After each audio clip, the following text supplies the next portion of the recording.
Já imaginou escolher seu último dia de vida? Será que temos esse direito?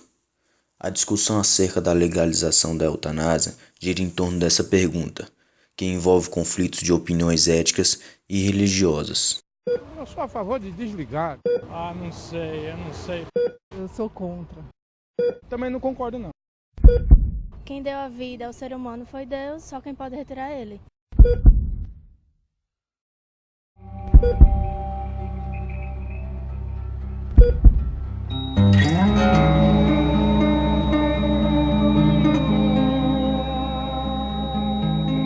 Bem, o termo eutanásia na medicina já não deve ser utilizado rotineiramente, né?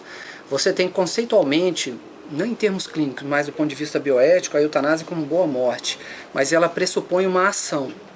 O que a medicina defende hoje é a suspensão do esforço terapêutico, que seria o equivalente à ortotanásia. Então, se a gente tivesse que conceituar os três, você diria que a eutanásia seria a morte relacionada a pacientes que estão em sofrimento, você poderia até colocar, deveria ser assim, em estado terminal, mas ela depende de uma conduta ativa do agente, né, no sentido de provocar a morte. A distanásia é a obstinação terapêutica, é o outro lado da moeda.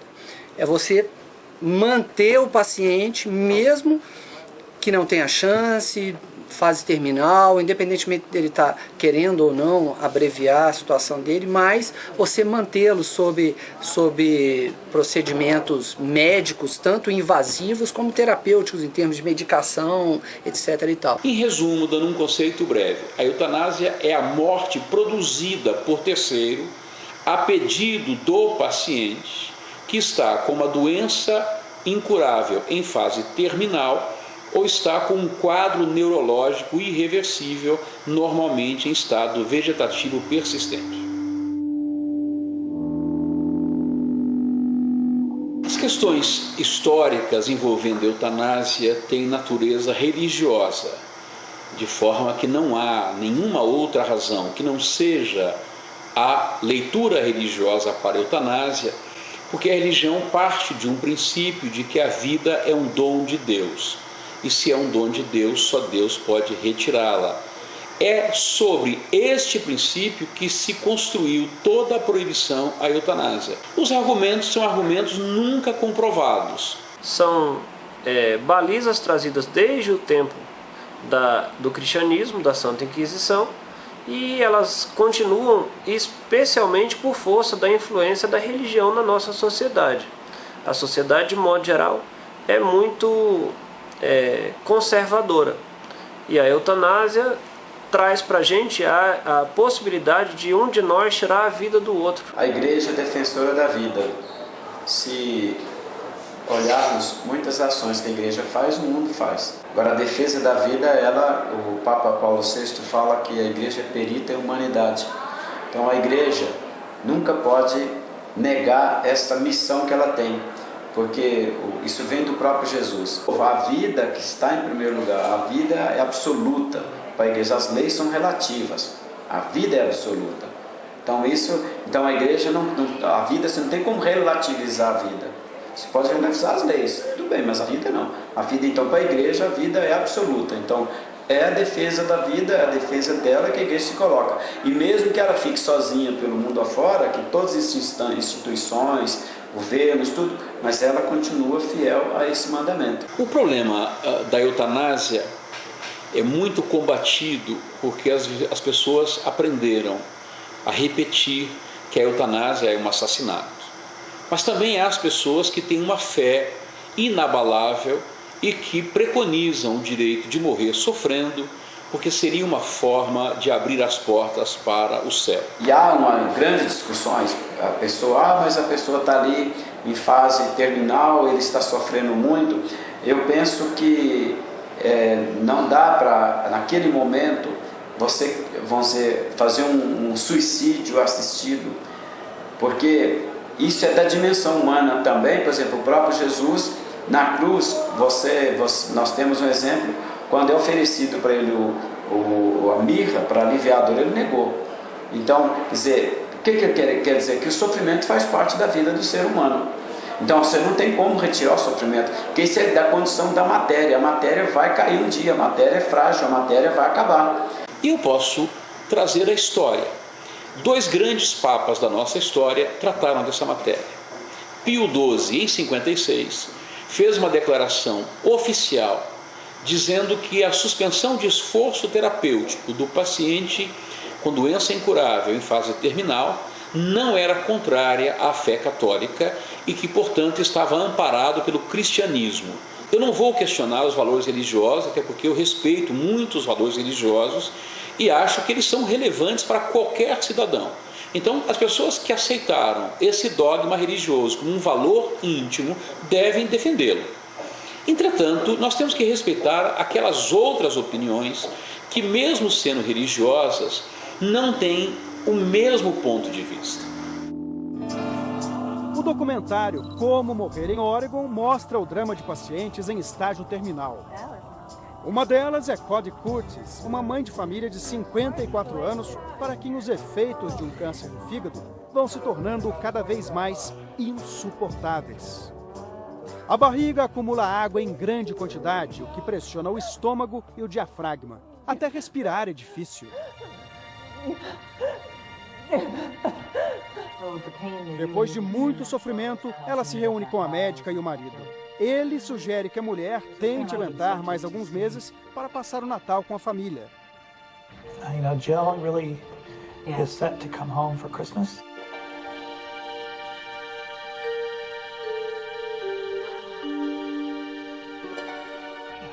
Mas Cody responde decidida. Acho que já é o suficiente. Não aguento mais. Well, I think this is enough. Okay. I can't do anymore. That's okay. Okay. Tudo é gravado. O último corte de cabelo.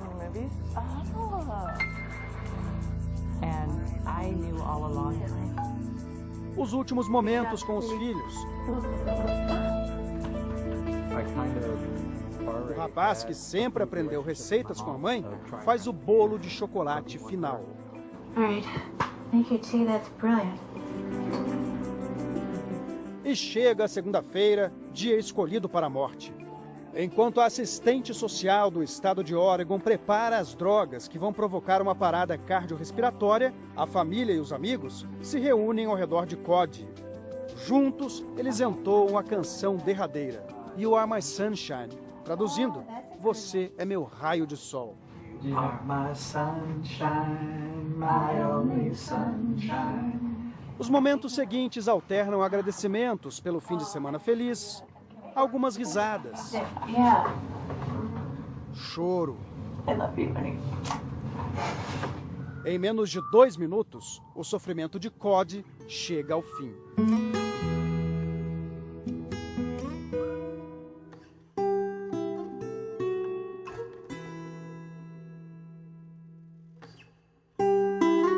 O Conselho Federal de Medicina não defende a realização da eutanásia. O Conselho Federal de Medicina defende, normatizou, regulamentou e orienta os médicos que, dentro dos requisitos da Resolução 1805 de 2006, procedam à suspensão do esforço terapêutico. A prática de eutanásia é equiparada como homicídio porque, na legislação penal do Brasil e de todo o mundo, as condutas devem se amoldar, se encaixar em uma figura descrita na legislação. Na verdade, tenta-se vestir uma roupa errada na pessoa certa. A eutanásia é retirar a vida? Retirar a vida é homicídio. Mas é um homicídio diferente, vocês ponderariam. Que não é um homicídio que a pessoa fez porque era má. A pessoa fez porque era boa. Não fez para ver a outra sofrer. Fez para não ver a outra sofrer. Não ver um ente querido sofrer. Por isso que há tanto esse conflito ético, religioso e moral na discussão acerca da criminalização ou não da eutanásia. Atualmente, né, com a entrada em vigor agora em 2006, né, já tem tempo, da Resolução 1805 do CFM, a gente espera que o médico atenda o pedido do paciente, né? Que o médico responsável pelo aquele paciente, já, se ele o acompanhar, se for o seu médico assistente, já tenha noção do que ele quer e correlacione com a patologia que possa começar a fazer essa suspensão do esforço terapêutico. A suspensão do esforço terapêutico, você não exclui a analgesia. Você cita um paciente que está com dor, você mantém a analgesia sempre, mantém a analgesia, mantém hidratação, que você tira são os procedimentos periféricos que manteriam a vida de uma outra maneira. Tá? Esse paciente você não pode, ao retirar os procedimentos, induzi-lo a sofrimento. Não pode ser uma morte com sofrimento. Mas na prática a gente vê que muitos médicos têm um pouquinho de relutância em fazer isso e tendem a ir para o lado da distanásia. Não que eles queiram fazer isso dolosamente, mas a medicina sempre foi a luta pela vida. Então é difícil alguns médicos entenderem que tem uma hora que não dá mais para brigar. As hipóteses que chegam ao judiciário são muito isoladas. Acredito verdadeiramente que haja muito mais hipóteses no mundo real do que aqueles que se transformam em processos judiciais. E as razões para isso são várias. Se não há, por parte de nenhum dos envolvidos, seja a equipe médica, sejam os familiares da vítima, seja as outras pessoas que tomam o conhecimento, se ninguém levar isso ao Ministério Público, às autoridades constituídas, isso acaba não se transformando em um processo judicial. Há um único caso no Distrito Federal em que esse tema foi tratado. Uma mãe octogenária com um filho que já estava em estado vegetativo persistente há mais de 25 anos, resolve aplicar a técnica da abafadora, pegou o travesseiro, o filho tinha uma assistência médica de home care e ela aproveitou um dia em que o cuidador não estava presente e deu tempo dela desligar o respirador e partir para o travesseiro. Não conseguiu consumar porque o cuidador chegou a tempo, foram minutos de atraso no início do trabalho, e ele conseguiu interromper o processo e esta mãe foi denunciada à polícia por tentativa de homicídio. O caso veio ao Ministério Público e o Ministério Público denunciou esta senhora por homicídio triplamente qualificado. Entretanto, no julgamento, a Promotoria de Justiça retirou a acusação e pediu a absolvição e ela foi absolvida pelo Tribunal do Júri. Nós temos este caso documentado no Distrito Federal. Eu não conheço mais nenhum caso em que a expressão eutanásia tenha sido levada ao Ministério Público. Alguns países, especialmente da Europa, têm retirado a criminalização dessa conduta. Não por acaso são os países ditos mais, entre aspas, avançados de nossa sociedade atual. São países que efetivamente estão à frente dos outros, em termos culturais, em termos científicos. Muito do temor de se avançar num tema desse são as consequências laterais, os efeitos colaterais que podem ser trazidos. Um deles é pessoas de não tão boa fé assim se livrarem especialmente por questões econômicas. O ambiente social que nós vivemos hoje aqui no Brasil não permite que seja, vamos dizer assim, legalizado uma prática de eutanásia. Né? Já foi muito difícil, muito doloroso a aceitação da suspensão do esforço terapêutico. Nós não temos ainda a mesma base social de países que implementam esse tipo de postura. E nem a classe médica é preparada para isso. Ou seja, há o dogma religioso de que se a vida é um dom de Deus, só Deus pode retirar. Mas há uma argumentação prática que tenta reforçar o dogma. É que se a eutanásia for liberada, as pessoas vão matar os velhos, os doentes, por qualquer problema que começa a ficar cara a assistência ao paciente, então você vai matá-lo e vai se livrar do problema. Os países que regulamentaram a eutanásia, em nenhum deles isso foi verificado. Ou seja, a eutanásia não é a liberação caseira da morte do paciente com doença prolongada e que a família pode resolver em casa de uma forma íntima. Não. A fiscalização das autoridades competentes, muito mais vigorosa, permitiria, sem dúvida, avançarmos depois na discussão até de uma possível eutanásia. Mas hoje eu acho que o maior alcance da discussão seja na eficácia da ortotanásia nos pacientes que assim têm indicação.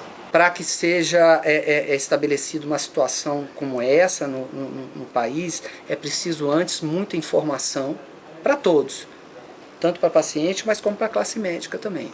Não há nenhuma experiência daqueles países que fazem eutanásia dentro da legalidade que tenham demonstrado assassinatos, homicídios. Entretanto, o Brasil vive desse discurso, vive desse medo, desse pavor, mas o Brasil também já teve um discurso de que chupar manga e tomar leite matava. De tal maneira que o Brasil é o país da manga com leite assassina.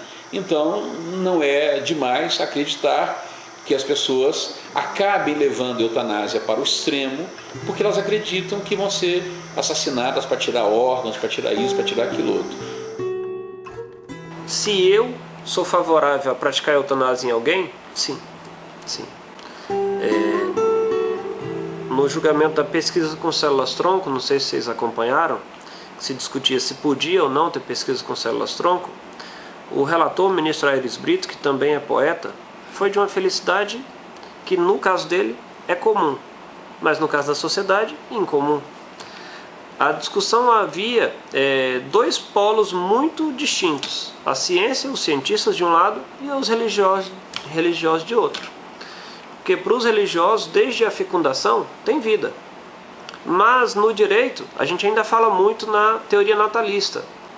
Ele abre o voto de uma questão muito difícil, né, que eles chamam de hard cases, com duas indagações. Ele fala, pegou fogo em 2 lugares da cidade hoje à noite. Um orfanato e tinham 40 crianças. E num laboratório de pesquisa genética tinha 10.000 embriões. Para onde o bombeiro vai primeiro?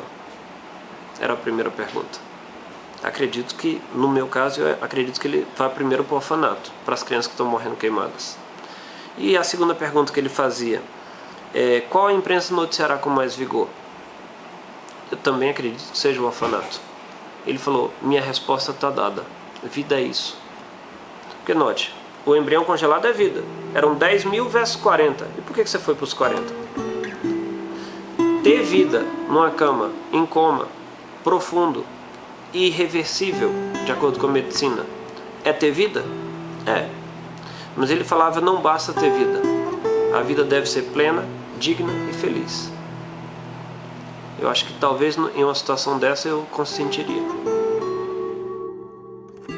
No plano pessoal, eu já tratei disso numa figura jurídica chamada diretiva antecipada ou testamento vital, onde orientei as pessoas que vierem a conviver comigo no fim da vida por uma doença incurável, que não me deixem sofrendo num leito eternamente. Morrer não é diferente de viver. Morrer é apenas o outro lado desse porto, o outro lado desse rio chamado vida. A morte faz parte da vida e morrer com dignidade é viver com dignidade. Não se pode separar e falarmos em vida digna e morte indigna. No passado, toda a morte ficava transferida para entes espirituais e hoje a morte passou a ser tratada no plano real das pessoas.